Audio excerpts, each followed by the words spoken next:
El artículo 18 de la Constitución nos da derecho a estar informados e informar sin censura, sin reservas y con responsabilidad. La investigación periodística nos permite encontrar evidencias para sacar a la luz verdades ocultas. Nuestra misión es presentar esas evidencias porque las evidencias nunca mienten.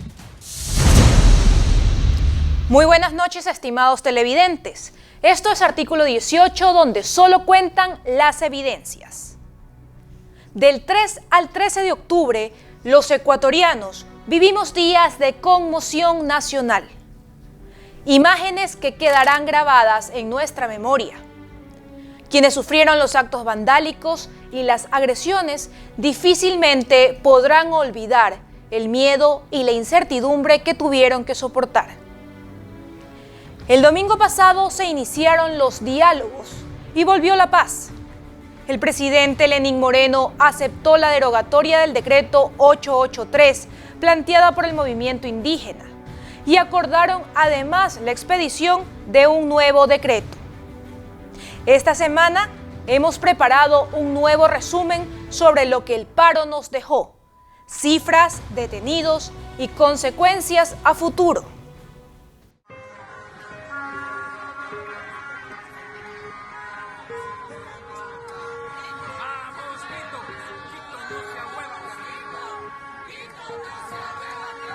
Jamás ha sido la intención afectar a los sectores más desposeídos, de ninguna manera.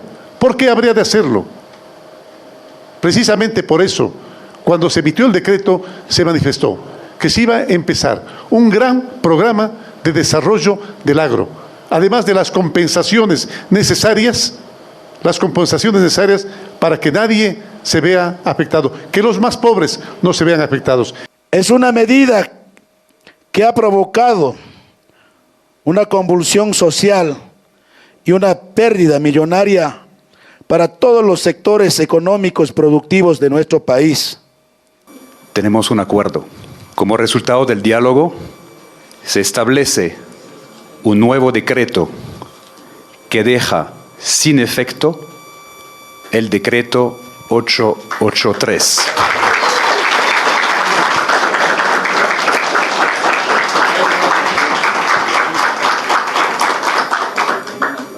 Para lo cual se instala una comisión que elaborará este nuevo decreto, integrada por las organizaciones del movimiento indígena, participantes en este diálogo y el gobierno nacional, con la mediación de las Naciones Unidas y la Conferencia Episcopal Ecuatoriana y con la veeduría de las otras funciones del Estado. Con este acuerdo se terminan las movilizaciones y medidas de hecho en todo el Ecuador. Tras la derogatoria del decreto 883, que incluía 6 medidas económicas, entre esas la eliminación del subsidio al diésel y a la gasolina y 13 propuestas de reformas legales, la mesa de diálogo, conformada por representantes del gobierno y de las movilizaciones indígenas, se comprometió a expedir en conjunto un nuevo decreto con medidas económicas y propuestas de reformas. A nuestra gente. Cumplimos lo que prometimos. Derogué el decreto. Ahora viene un decreto justo que favorezca a los más pobres, a los más desvalidos, a los olvidados de entre los olvidados. En un inicio se anunció que la reunión de trabajo se llevaría a cabo el martes 15, pero en horas de la mañana se indicó que esta se había pospuesto. Y en horas de la noche se precisó que el miércoles 16 tendría lugar un espacio de discusión para la elaboración del nuevo decreto. El jueves 17, el Frente Unitario de Trabajadores anunció una nueva movilización para el 30 de octubre. Llamamos a una movilización general el 30 de este mes. Aquí tenemos que, primero, tratar todos los ecuatorianos la economía, el paquete económico que lo van a enviar. 2, tratar para qué sirve lo del decreto. Y 3, lo que ellos llaman las reformas laborales. Esta declaración encontró respuesta por parte del secretario particular de la presidencia, Juan Sebastián Roldán. Queremos anunciar que el presidente de la República, después del anuncio del FUT hoy en la mañana, de que ellos harán una movilización nacional el día 30, el presidente de la República no se reunirá con el FUT porque entendemos que si es que hay una movilización prevista, el diálogo ya no es parte de la agenda. El FUT entregó a la Organización de Naciones Unidas un pliego de planteamientos en el que figuraban los siguientes puntos: un nuevo código de trabajo, la reestructuración del Consejo de Trabajo y Salarios, la negativa a la eliminación de los subsidios, entre otros. El mismo jueves, el ministro de Economía, Richard Martínez, adelantó que el viernes tenía prevista la entrega a la Asamblea del proyecto de reformas tributarias. El texto incluye reformas al Código Tributario, Código de Planificación y Finanzas Públicas, así como al Código Monetario. Así tenemos que no habrá incremento del impuesto al valor agregado IVA, que se elimina el anticipo de impuesto a la renta y que las microempresas no estarán obligadas a hacer retención a la fuente. El proyecto también estará acompañado de reformas al Código Orgánico Financiero para fortalecer al Banco Central. Este proyecto de ley tiene 3 componentes estructurales. El primero es un componente tributario, el segundo de sostenibilidad fiscal y el tercero de responsabilidad con la estructura institucional para el manejo del Banco Central del Ecuador. A la convocatoria del FUT también se sumó la Unión Nacional de Educadores, UNE. El viernes 18, en horas de la tarde, el presidente Lenín Moreno dio a conocer los 5 puntos en los que se enfoca la reforma tributaria enviada a la Asamblea. Primero, no subiremos el IVA. Segundo, facilitaremos la vida de los emprendedores. Con este último punto se refirió concretamente a la eliminación del anticipo del impuesto a la renta y la eliminación de la obligatoriedad a 100.000 agentes de retención. La implementación de un esquema de facilitación tributaria para los microempresarios y la creación de un sistema simplificado de incentivo a los exportadores enfocado en la mediana y pequeña industria. La reforma tributaria planteada también fija que quienes tengan ingresos mayores a $100.000 al año no tendrán derecho a las deducciones de impuesto a la renta en gastos personales, es decir, quienes tengan un ingreso mensual que sobrepase los $8.300. Así también, las empresas que tienen ingresos de más de $1 millón al año harán una contribución especial. Nos permitirá recaudar $532 millones en los próximos 3 años. Estos recursos, óiganme bien, tendrán un destino específico: la seguridad de ustedes, la seguridad de los ciudadanos. Además, se creará 2 impuestos especiales: a las fundas plásticas y a los insumos para cigarrillos electrónicos. Dentro de las reformas tributarias también se contemplará apoyos para quienes se vieron afectados por la paralización y las protestas. Habrá una reducción de la tarifa del impuesto a la renta del 2020 para las empresas asentadas en las provincias de la Sierra Centro, que fueron afectadas, y así evitar despidos. Y la puesta en vigencia de la ampliación del plazo para que los contribuyentes presenten declaraciones y anexos en octubre de 2019. Adicionalmente, Banecuador está brindando créditos fáciles para quienes fueron afectados por los disturbios últimos. En pocos días, 300 emprendedores ya han recibido este apoyo. Sin embargo, todavía están pendientes la elaboración de un nuevo decreto que reemplazará al 883. El nuevo decreto tiene que contener una política de subsidios de combustibles, una política que se ajusta, que sea eficiente, que proteja a los más pobres y que destine buenas partes de los recursos precisamente en su beneficio. Estamos dialogando con las comunidades indígenas, con las organizaciones sindicales, con los grupos ambientalistas, los pequeños empresarios, los medios de comunicación, la academia, entre otros.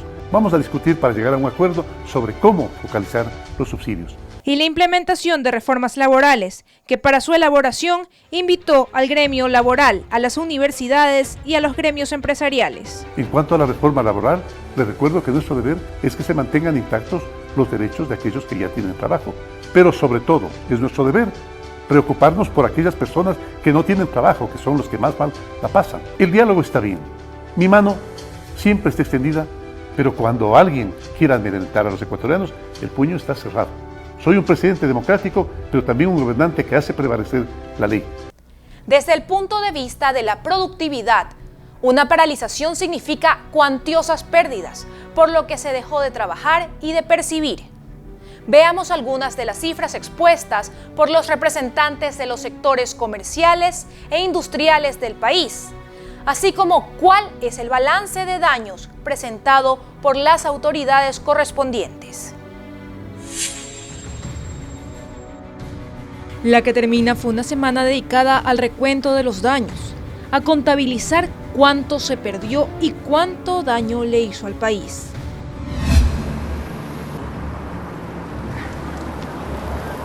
¿Quién dijo que trabaje? ¿Quién dijo que trabaje? Ya, ¿quién dijo que trabaje? Están los destrozos más grandes, las neveras destrozadas, los motores, y las comidas, las compras, todas destruidas, llevadas, se han saqueado todo, ahí han querido incendiar, no sé qué quisieron hacer. Los representantes de los diferentes sectores productivos elaboraron cálculos. Así, por ejemplo, según cifras preliminares de la Cámara de Industrias de Guayaquil, teniendo como base la facturación de enero a agosto, las pérdidas a nivel nacional de los sectores productivos sobrepasaron los 230 millones de dólares por cada día en paro. Es decir, que al multiplicar la cifra por los días de paralización, se calcula que se dejó de producir al menos 2.500 millones de dólares. De acuerdo al informe elaborado por su departamento técnico, se estima que solo en actividad comercial se registró una pérdida de ventas por más de 133 millones de dólares por cada día, es decir, una caída de la actividad del 60%, o lo que sería una reducción a más de la mitad de lo acostumbrado. Tendríamos que recuperar horas de nosotros como empleados, pues y obviamente los dueños fue pérdida en dinero. La actividad productiva se ha visto pues muy golpeada, muy afectada, no solamente porque no puedes abrir en las horas que quieres abrir, tienes que abrir antes o cerrar antes de tiempo o te toca cerrar completamente, sino también por estos actos vandálicos. El sector industrial también resultó afectado, a decir del informe.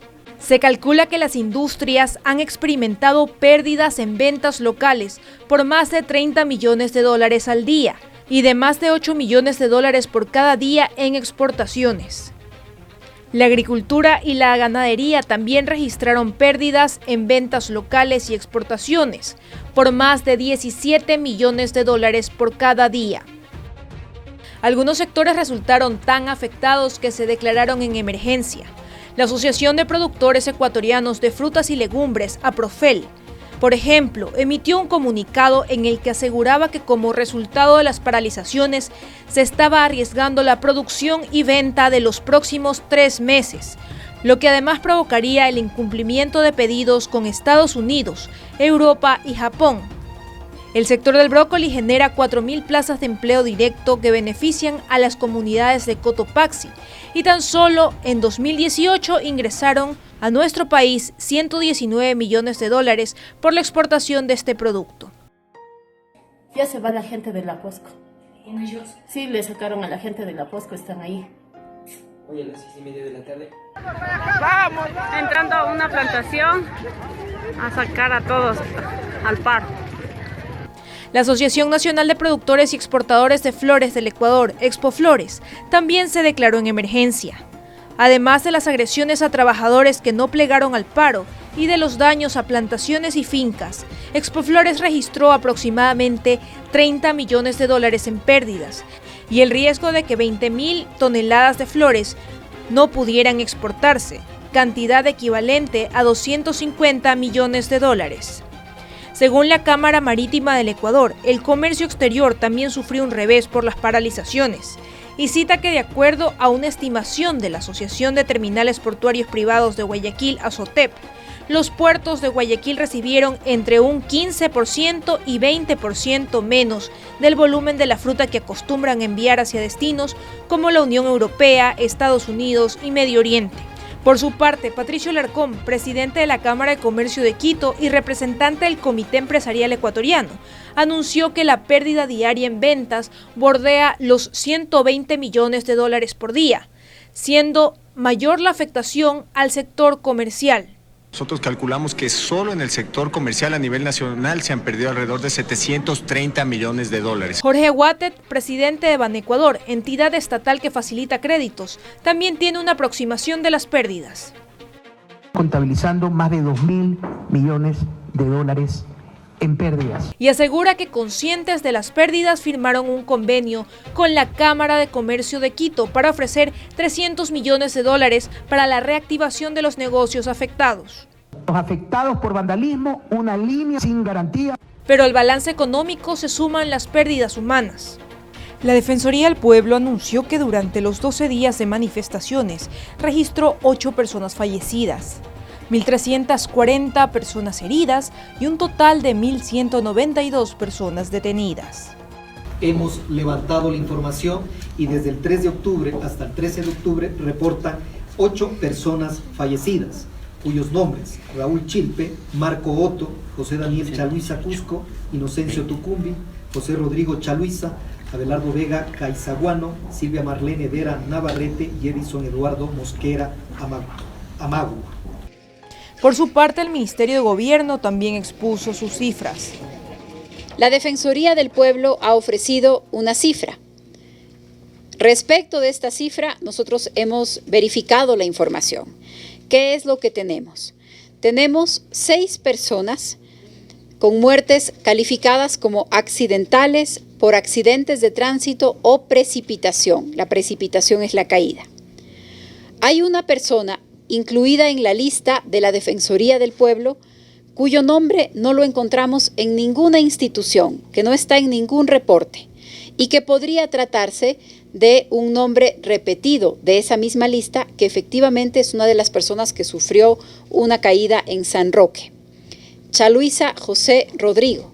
Coincide como José y Chaluiza con el otro nombre, pero hay un segundo nombre distinto, por eso en la lista de la Defensoría del Pueblo aparecen como 2 personas distintas, aunque nosotros no hemos podido conseguir en ninguna institución la existencia de esta segunda persona, de este segundo ciudadano de apellido Chaluiza.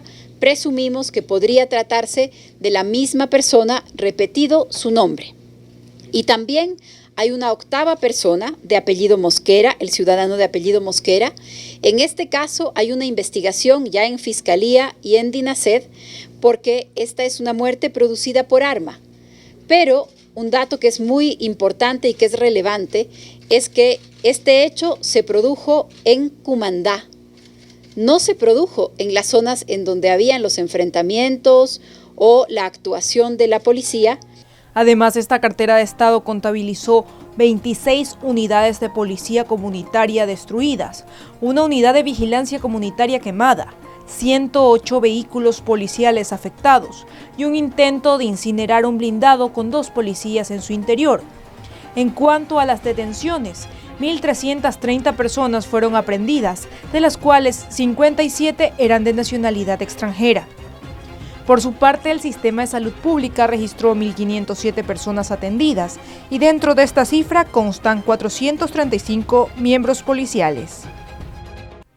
Otro saldo de las protestas son las detenciones solicitadas por la Fiscalía General del Estado. Veamos qué más pasó durante la semana. Son los correístas los que están dedicados a hacer estos actos vandálicos. Confluyeron varias cosas en el Ecuador, no solamente en Quito, sino en el Ecuador. Confluyó una protesta respecto de una decisión económica, pero esa protesta confluyó con un intento de desestabilización y de ataque no solamente al gobierno, sino a la democracia en el país. Un ataque a la legitimidad de las instituciones, ahora me voy a referir a eso, y un ataque desplegado en una cantidad de puntos y con una violencia y con una beligerancia de la que no teníamos registro en el Ecuador. El domingo 13 de octubre, la exasambleísta y exalcaldesa de Durán, Alexandra Arce, fue detenida. La Fiscalía la acusó de asociación ilícita y pidió que se le dictara prisión preventiva, pues la responsabilizaba de organizar disturbios en Durán. Por este hecho, otras 3 personas también han sido detenidas: Dani M., Erika M. y Javier G., quienes mantenían conversaciones detalladas con la exfuncionaria sobre las protestas que generaron desmanes y el bloqueo del puente de la Unidad Nacional.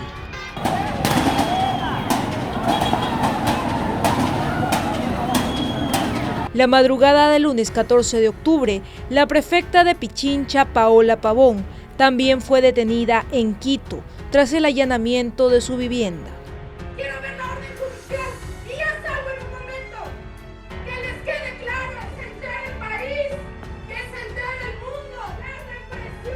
Pavón transmitió su captura vía Facebook Live y según Fiscalía, como resultado de dicho allanamiento, se llevaron indicios como equipos tecnológicos, teléfonos, sustancias sujetas a fiscalización y documentación.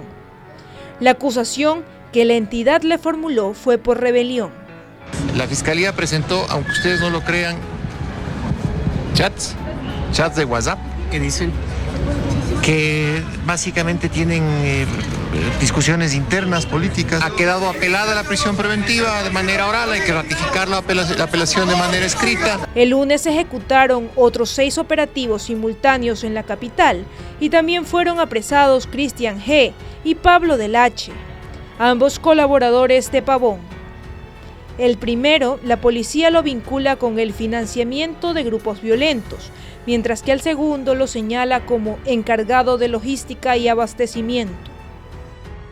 También durante las protestas, el pasado 7 de octubre, Fiscalía formuló cargos contra el asambleísta Jofre Poma y contra el prefecto de Sucumbíos, Amado Chávez, por paralización del servicio público. Ambos fueron parte de los 80 prendidos que ingresaron a la estación de bombeo Lago Norte 1 en Nueva Loja e intentaron tomarse el control de la instalación petrolera. Entre los inmuebles allanados por la policía y fiscalía figuran el domicilio del esposo de Gabriela Rivadeneira, Luis Flores, en donde se incautó una caja fuerte, una libreta de ahorros, libretas de notas de pagos, dispositivos electrónicos, entre otros. Sin embargo, no existe orden judicial en su contra, ni se ha levantado su inmunidad parlamentaria.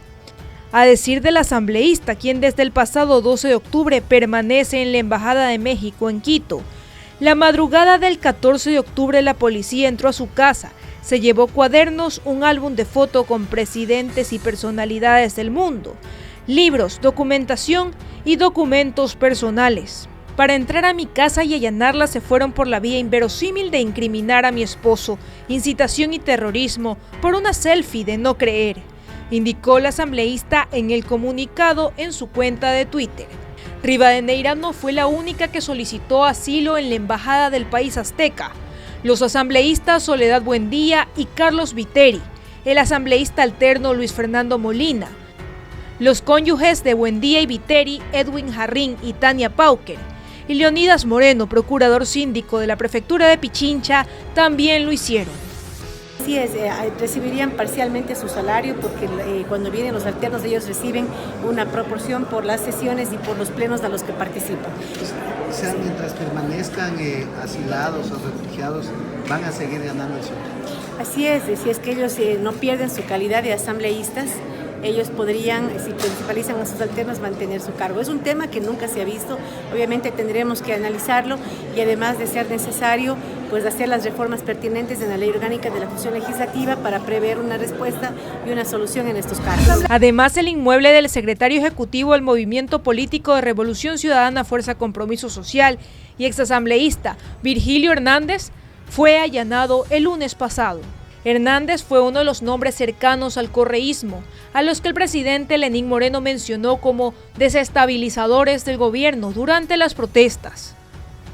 Aunque su paradero es desconocido, a través de un medio digital publicó una carta en la que expresa lo siguiente: ratifico mi voluntad de concurrir al proceso, simplemente quiero que se me brinde las garantías de la Constitución y convenciones internacionales de derechos humanos, como la de ser considerado inocente y tratado como tal, y que se apliquen normas de debido proceso. Concurrir al proceso también permitirá que el presidente de la República y altos funcionarios demuestren las graves acusaciones o queden en evidencia frente al país. No espero disculpas ni indemnizaciones, simplemente la verdad. Por su parte, la Asamblea Nacional del Ecuador dispuso la creación de una comisión multipartidista para que se investigue y fiscalice los hechos de violencia durante los 11 días de protesta. Quiero decirle a cada uno de ustedes que mi actuación como presidente de la Asamblea siempre buscó dos objetivos. Primero, garantizar que en este espacio democrático cuidemos la democracia y la estabilidad democrática de este país. Pero todo conflicto tiene diferentes lecturas. Ahora veamos cómo nos vieron en el exterior y qué se dijo al respecto.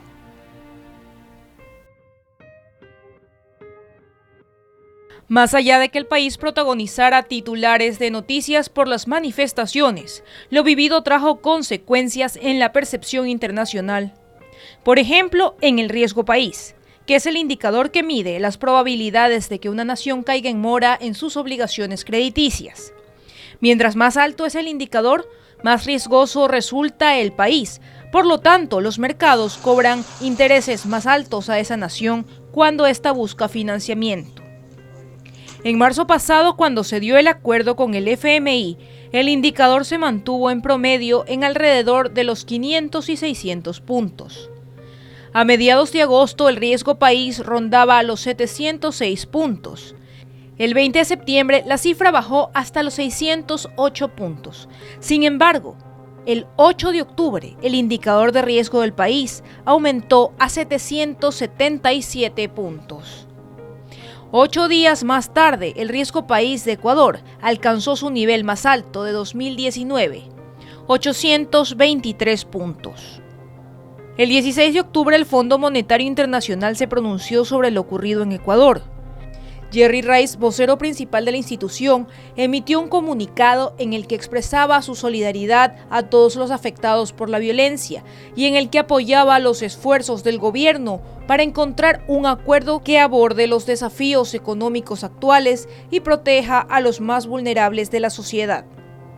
Continuaremos trabajando en estrecha colaboración con las autoridades para identificar en el contexto del programa actual la mejor manera en el que el fondo puede proporcionar apoyo financiero y técnico a Ecuador en el periodo venidero para garantizar la sostenibilidad fiscal y ayudar a mejorar las perspectivas de todos los ecuatorianos. Lo ocurrido en Ecuador también fue materia de discusión para la Organización de Estados Americanos.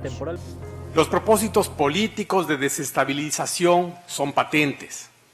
Partidarios del expresidente Rafael Correa y miembros de grupos radicales afines difundieron repetidamente mensajes llamando a derrocar al presidente Lenín Moreno y a la rebelión generalizada contra el Estado ecuatoriano.